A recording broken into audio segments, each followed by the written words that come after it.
to the Cougar Tailgate, where BYU fandom lives. Here's your host, Lauren McLean. What's up, Cougar Nation? Lauren McLean here with Cleon Wall, and we're doing what we do best, talking all things BYU Cougars. Here's what's coming up on the show today. Tight end Ethan Erickson, who caught his first career touchdown pass against Utah State last year, tells us about why he thinks BYU has the talent and discipline to make a run in the Big 12. Plus, DBs Malik and Jakob Robinson talk about earning their spot in this new defense and how comfortable they are in Jay Hill's scheme. But first, what could we nickname the Marriott Center? Cleon, what's up? Before we get to that, I want to know, did you have a nickname growing up? Now, do you want me to go with the cruel ones or the non-cruel ones? Let's go with the non-cruel ones first. Okay, non-cruel ones that came usually from my family. They're the only nickname. I mean, it wasn't anything cool. It was just Clee. You know, it was just my family members would just say, "Hey, Clee." It was funny. My dad tried to pin on me because my dad and I share the same name. We're both Cleon. But my dad, he didn't want us to get mixed up, so he started calling me CL because my middle initial is L. And it just sounded dumb. And so it never... CL. Yeah, it's CL. It's not like the same as like CJ. Yeah. CL. It doesn't flow quite as well. Yeah, it just never stuck. And so most of the family members started calling me, when I was young with my dad, they'd call me Little Clee, which was fine. And actually, I'm an adult now, and I am taller than my dad, not by much. Well, sometimes I'm an adult, but anyway, we don't need to get into that. But on my dad's side of the family, I like it when they call me Little Clee because it's like a term of endearment now. Yes. So when they say, "Hey, Little Clee," I'm like, "Yeah, hey, what's up?" So it doesn't bother. The cruel ones I got in like junior high and high school. And that was like Peon, which I really hated that one, and I still don't like it. Aww, rude. The one that kids are rude. Exactly. I really didn't like that one. I won't go into derivatives of that, but anyway, there was that one, and then there was Klingon, which was people thought people wanted classic. Were you named at did your parents like Star Trek growing up? So there you go. Oh, I'm not laughing because it's funny that kids call you those names. I'm laughing because now you are 50. Am I allowed to say how old? Yeah, you're fine. I don't mind telling people I'm 50. It's fine. We're just talking about what kids called you when you're younger. It's not funny. Rude. Kids are rude. If you're listening and you're in junior high and high school, be nice. I laugh at it now, but back then it was just like, oh, here we go again. But a lot of people they'll say, "You mean like Klingon, like in Star Trek?" And I'm like, "Yep, just like that." Just or what? Yeah, you just own it. You're just like, Yep. That's right. I had a few nicknames. My parents, mostly my dad, called me Beal. Now, why is that? I do not know why. I still to this day, and they don't remember. My mom and dad don't remember. Beal, Beal. I don't know why. And so some of my dad's old friends from back in the day call me Beal. In fact, I think it's Dane Orridge, who used to play baseball for BYU, and the MLB still calls me Beal. In high school sports, I got Frankie. My last name was Frankum. And so I was Frankie in high school. And my rapper name, Cleon, is LaFranc. So there you go. All right. There's been a lot of discussion about what we could nickname Lavell Edwards Stadium heading into the Big 12. But what would be the name for the Marriott Center? We've been used to the Kennel at Gonzaga, and now it's time for the Fog at Kansas and the Octagon of Doom. That sounds amazing. Kansas State. Cleon, give me your top 3 nicknames, and then I'll give you mine. And we'll rate each other's picks on a scale from 1 to 10. Hit me with them. I can only give 3? Okay. Yeah. Top 3. I'll go, let's see if I can go 3-1 here. I'll go with the Cougar Den. That, by the way, big props to producer Carter for giving us that idea. I'll go with the Cougar Den because Cougars do sleep in dens. The only hesitation I have about that one is UCLA and UVU, their student sections are both called the Den. So I feel like there's a lot of dens around college basketball. Well, you would think so just because, animals are usually used for college sports. Yes, and true. Some of those animals live in dens, especially here in North America. I don't know. Maybe not. Yeah. I'm going to give that one a 7. Okay. I'm going to give that one a 7 out of 10. Let's see. I'll go with, let's see. Okay, here's my number 2. Hotel of Nightmares. Because it's the Marriott Center and named after J. Willard Marriott, who runs the Marriott chain of hotels. So I'm going, my number 2, Hotel of Nightmares. By the way, do you get travel points if you play there? That's an interesting question. It is. I mean, you could ask. Okay, so you gave a 7 to the Cougar Den. What do you give Hotel of Nightmares? Well, I just think of like a horror movie when you say that. So I'm going to go with 5. 5 out of 10 on Hotel of Nightmares. It was a good try, though. Okay. What's your third? Third, this is my number 1 pick. I'm just going to go with the Mac. Return of the Mac. Mac the Knife. Could we play that? I don't know. That's not probably appropriate. But anyway, just like I'm going with the Mac because you don't want to say MC, like for the Marriott Center, but you could call it the Mac. Like, here we are at the Mac or something like that. My hesitation there is because of the Mid-American Conference in football. It's also known as the MAC. That's probably my number 1 is the Mac. I kind of like that. And if they go out of there, maybe they have a Mac with cheese. Never mind. The Big Mac. How about the Big Mac? We could partner with McDonald's and go with the Big Mac. I like this idea. I don't hate that one. Yeah, I actually don't hate that one. I'm going to give that one an 8 out of 10. Okay. Because it's definitely my favorite of the 3, the Mac, and my last name is McLean. So. Oh wow. Okay. Yeah, that's right. I like that. 2 that didn't make it in real quickly. I'll just say 2 that didn't make it in. The Shadow of the Everlasting Hills. A little reference. Is this a fantasy book? No, it's what they say. The Shadow of the Everlasting Hills. It's what they say at the end of the Tabernacle Choir broadcast. From within the shadow of the everlasting hills, may peace be with you this day and always. So there you go. That doesn't give me peace. I think it's a little creepy, actually. And then the POW, short for Power of the Wasatch. I can't use that because it's the name of the marching band. So we'll scrap those ideas. Which I actually like, though. I do too. Which I actually like. I think the marching band would be offended. You're like, wait, you stole our name. Well, I think it should be an alternative name for the Rock. It sounds more like a student section name than true. Than the Marriott Center. Okay, here's some of mine. Number 1 for me, the Mountain Roar Arena. Cleon? Mountains Roar with Cougars Arena. The Mountain Roar. It sounds so epic. I almost think that you need to put like Mountain America Roar Arena. I know. Actually, after I read it, I'm like, that sounds like a credit union or a bank. I'll probably go with a 6 on that. Yeah. Okay. Okay. How about the Aftershock? Because it gets so loud with the Rock. Think about it like an earthquake is shaking the Marriott Center. The Aftershock. Come on. I'm not hating it. And plus, when the big one actually hits along the Wasatch Front here, I'm sure the Marriott Center will be the only one that stands. I'm serious. That's legitimately what I was thinking. Yeah, the Aftershock. Aftershock. That's like 7-8 range, I'm thinking. Somewhere right up there. I could kind of get behind that one. It still feels like it would be named. So there's a baseball team down in Southern California, the Rancho Cucamonga Quakes. For earthquakes, and their baseball stadium is the epicenter, which I thought was creative. That sounds like something they would use, the Aftershock, but I'm not hating it. Yeah, I'd put it in the 7 to 8 range. Okay, what's your third one? My third one is the Rose. The Rose, after Dave Rose, of course, and Utah Utes might be mad about that one because they kind of claimed the Rose is their own because of the Rose Bowl, but Dave Rose, one of the best coaches to come through the Marriott Center and the BYU basketball program. And I think the Rose is just quaint. It is lovely and might not work for the Marriott Center. But what do you think? I'd probably go a 4 or a 5 just because I love Dave Rose and I love the types of teams he had, but it just feels like we're focusing just on one coach and one era. Whatever, Cleon. Okay. I would probably say no. I'd probably go like 4 on that one. And people are going to associate it with The Bachelor as well. A couple honorable mentions, thanks to Carter, one of our producers.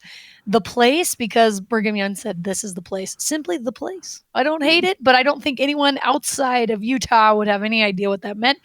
The Gymnasium. I thought that was pretty good. But yes, focusing on one player, but Jimmer really did take over the Marriott Center. So I'd be totally fine. I would be totally fine if they named it after him. I'd probably go a little lower on that one. Even though I love Jimmer and he brought a lot of excitement to the Marriott Center, I'd probably say no to that one. But that's just me. I'm going to tell him you said that. All right, the Marriott Center is an iconic venue, but is it the best place to watch a game or match on BYU campus? We've got the Marriott Center, Lavell Edwards Stadium, the Smith Fieldhouse, Miller Park, Gail Miller Field, Clarence F. Robinson Track and Field Complex, and of course, South Field. Cleon, what is the best place to watch a live game, match, or meet on BYU campus? I'm going to say Smith Fieldhouse for volleyball. Volleyball specific. The venue is intimate, but crowded. If you get a good volleyball match in there, about 5,000 fit into that arena for volleyball, it can be deafening in there with the 5,000. It's a lot of fun. The seating on the floor near the end line puts you right near the action. Also, some on the sidelines too. The end line student seating is awesome because it's kind of above the crowd, and the students really get into it. I will say there are plenty of bad seats when you go to the east side section, but I don't think anyone cares. They just like being there. I remember going to a volleyball game when I was a student, and I was in one of those seats, like way up in the corner section, and I didn't care because I'm like, hey, I'm here, and it's so much fun to be here. And it's, as the kids say, the OG. Is that right? Is that how you use that? Yes, I don't know. Sure. This is the place where basketball teams used to play. You have indoor track that does stuff there. Volleyball, gymnastics, so many memories there before the Marriott Center was finished in 1971. So many good basketball teams played there from 1951 to 1971. By the way, for basketball, it used to seat over 10,000 people. And it's kind of fun that it's just an old building. When you're at the top of the end line seating, you notice how old it is. And it's fun that it's an old historic building, and yet we still have awesome volleyball matches there.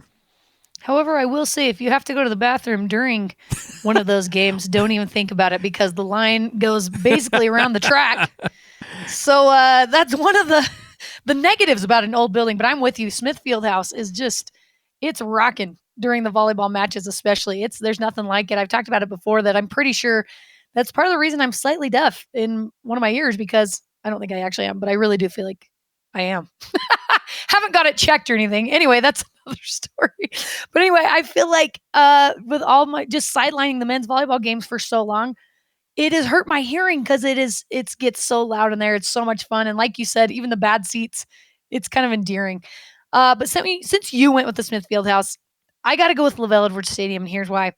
I've been able to be a part of some iconic moments in Lavell's house as a fan and sideline reporter. And when that place gets loud, it gives you goosebumps. It's true entertainment. You have the cheerleaders, the Cougarettes, Cosmo, and the most epic sport there is, with over 63,000 watching down on you. That kind of sounds like they're dead. Huh? The fans are dead. They're not, but they are watching down on you if you're the football player. The latest feeling like that was last season's double overtime win against Baylor for me. I literally got tears, Cleon, when the atmosphere feels that epic. And when Cosmo comes out in between the third and fourth quarter with the drum, the Polynesian fire dancers, which I don't know how they do that, by the way, in like 30-degree weather. It's unreal. And then Turbulence starts playing with the Rock, when the Rock waves the BYU flag. I'm sorry, but you ain't going to find anything else like that, especially when it's against a fun opponent. It is just, there's nothing like Lavell Edwards Stadium to me. No, I get it. Maybe I go with volleyball because it just seems like they're bigger games. At least from the recent past, there have been bigger games just because there are so many good volleyball teams that come through there. But that's going to change now that BYU is going to be in the Big 12. We'll get bigger games and bigger opponents here at Lavell Edwards Stadium. So it is fun. I have a lot of great memories at Lavell Edwards Stadium too. Well, two guys who can't wait to experience that atmosphere this fall are veteran defensive backs Malik Moore and Jakob Robinson. These guys are probably starting this next year, Jakob at corner and Malik at safety. On the very last day of spring practice, they were sitting by each other, grabbing something to eat and waiting for members of the media to come up and talk to them. So I ruined their dinner by asking them if I could talk to them together. I wanted them to talk to me about what it was like playing with the other guy. Malik, we've got Jakob sitting right next to you.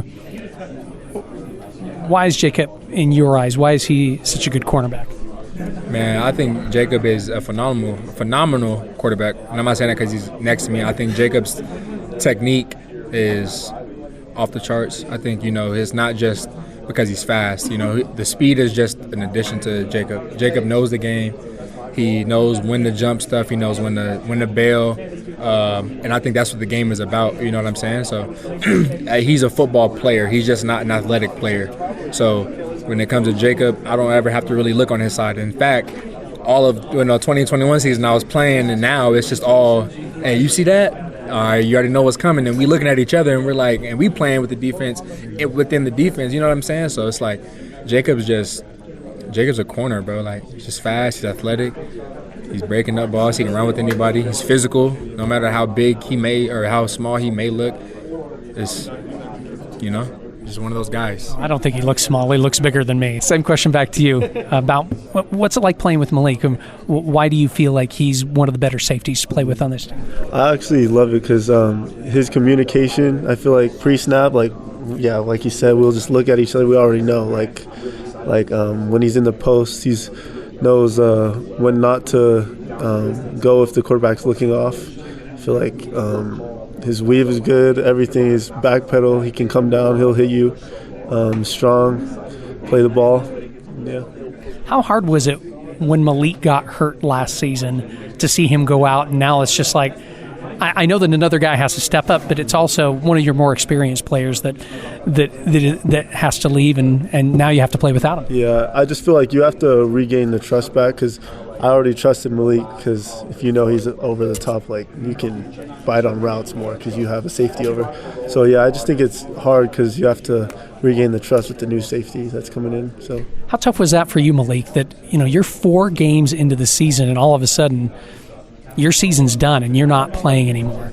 I mean, it's hard, bro. Like, everybody wants to be out there playing. Everyone wants to be the one to make the play. You feel me? Like, everyone wants that feeling, and I'm hungry for it every time I'm on the field. I'm hungry to make a play. I'm hungry to see my guys make a play. But that's also what was driving me to still cheer on and be happy, because seeing Jakob make a play versus SMU, it's like, that's Jakob. That's also a team effort, bro. Like, it's not. It's a camaraderie. Everybody's. I don't know. Like, I wasn't really mad. I was mad, but at the same time, it's out of my control at this point. I already made my decision to come back another year, so be a good teammate and support those who's all on the field. That's just what I did. So. Okay, last question for both of you. We'll start with Malik and then we'll go over here to Jakob. What has it been like playing in this new defense, and how far along do you think you are in this defense? We'll start with Malik. If you want to put it in percentage terms, say we had 100%, I'd say as a team we're probably at 40-50% of knowing everything. Like, there's so much stuff that is going to be exciting in the defense, and I don't know. Like, I don't want to. I'm saying a little, but I'm also saying a lot. Like, just I'm being vague on purpose because it's a lot, bro. Like, it's a new defense. It's exciting defense. We're aggressive. We're not aggressive. Same thing. How do you think you're doing with it? What's this defense like for you, and how do you think you're doing as a cornerback? I like it a lot. Just more opportunities to get picks, I think. Not that we couldn't get more picks last year, but I think this year we're a lot more aggressive. So it's been fun. And, yeah, we still got a lot to go, but we'll do it by fall camp. So more corner blitzes, too? Yeah. Is that what you're hoping for? Yeah, trying to get some sacks. Coming up, tight end Ethan Erickson breaks down why he thinks BYU will succeed in the Big 12. This is Cougar Tailgate.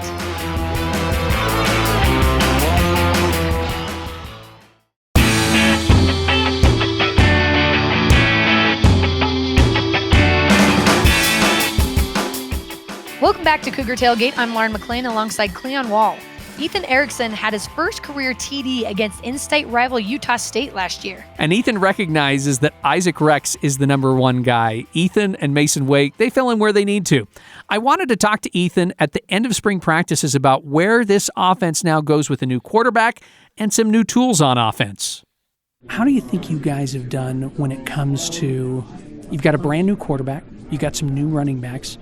Do you feel like you have all the necessary tools to be able to succeed in the Big 12? Absolutely. With no hesitation, without a doubt. I believe we have one who just wins a Big 12 championship. We have guys that came in, experienced guys, new guys that are coming in who have really stepped up, like Dom Henry, like Koa Eldridge, like all of these guys. We've got the talent. We just have to make sure that we have the discipline and that dog mentality that it takes. but I believe 100% that we can dominate in the Big 12.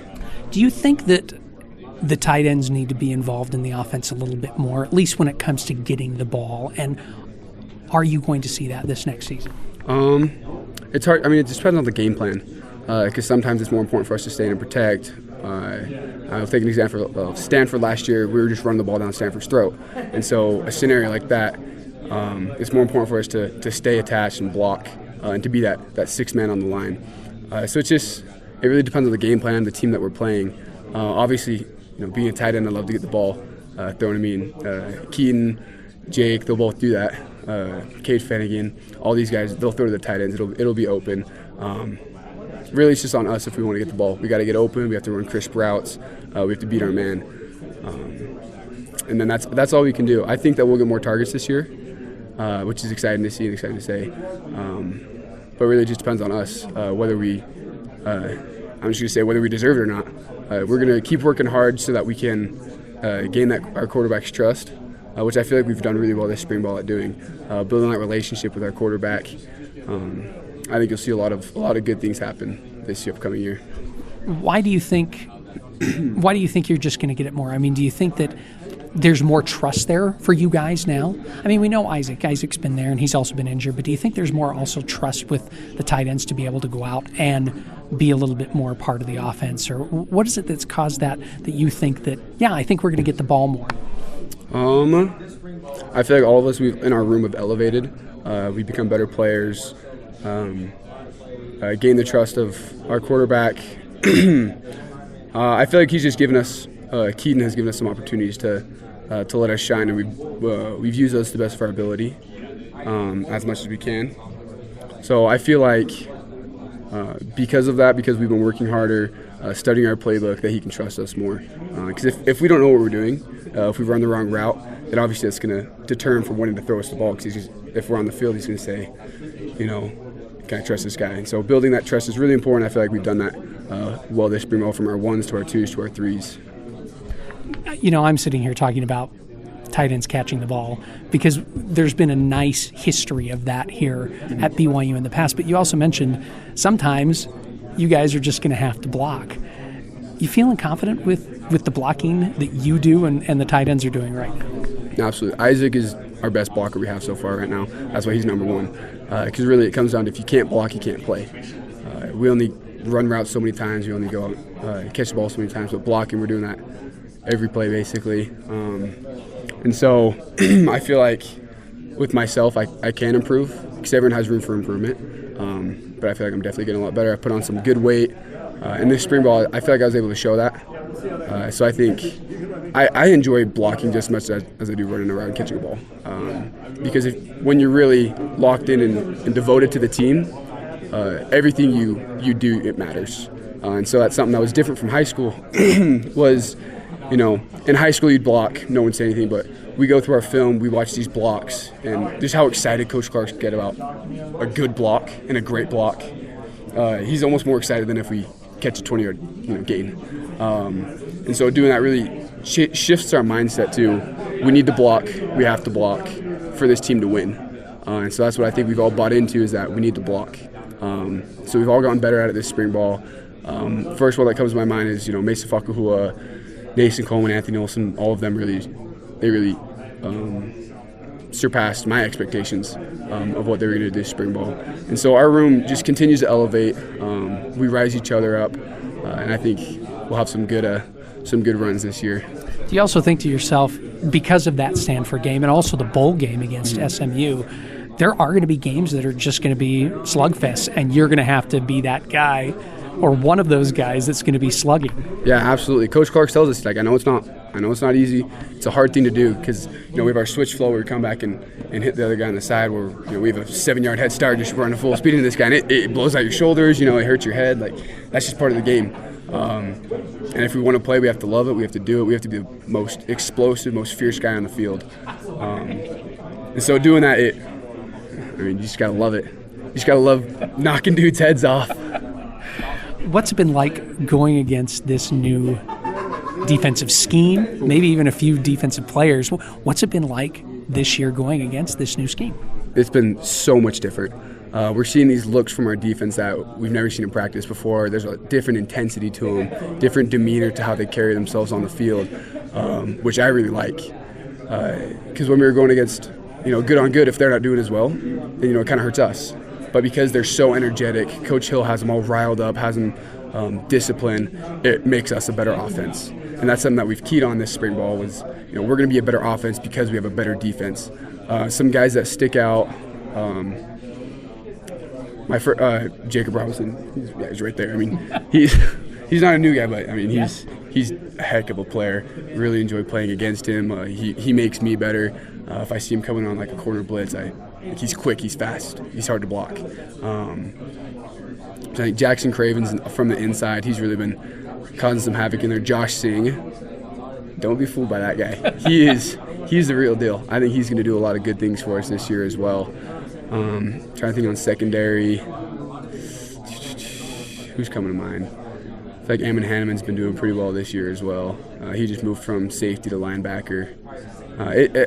It's so hard to just pick certain guys because they're all completely different players in positive ways under Coach Hill versus years prior.